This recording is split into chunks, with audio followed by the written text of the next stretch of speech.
fire on the ground. You can see some crews there at the top of your screen, the hoses that they have out there, and also some burned areas. So it's hard to tell if this was a property. If we zoom out, maybe it looks like that is some sort of a structure. It looks like that's some sort of a cement walkway. It does look like there is some damage there. I hate to see all of this destruction. We know several homes have already burned. We know that just from our crews being there, and it looks like that property also may have burned. We don't know though if that's a property we already saw yesterday. Hard to tell from this vantage point, but this is really the best way we can show you exactly what's happening on the ground, especially because homeowners are not allowed to go back yet because for their own safety, obviously, because they are fighting this very active fire. A lot of charred ground though around what looks like maybe was a property. You could tell just by the roads that it was leading up to this area and that there was some sort of a walkway up to the front. I can see another structure that seems to be standing there on the right.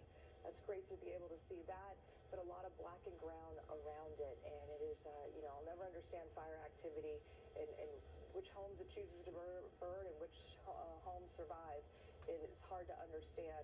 So many factors go into it depending on the topography, the elevation, what happens with the winds at that time, and even just the winds that are being created within the fire itself. Up on the top left, you can see the pink on the ground, the retardant lines that they laid down from the fixed-wing aircraft, and just trying to slow down the spread of the fire. It looks like it worked right there. You don't see much area burned past that pink line there, so that's great to be able to see that.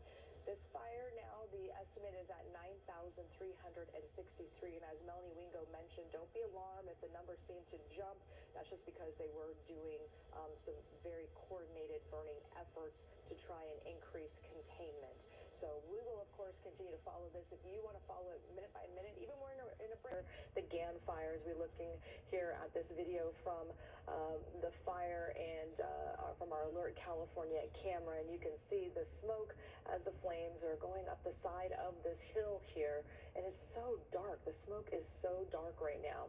We don't know the exact number of homes that have been destroyed, but we know just from our crews on the ground since the fire started that there have been several, at least more than 3 or 4, so we know that for sure.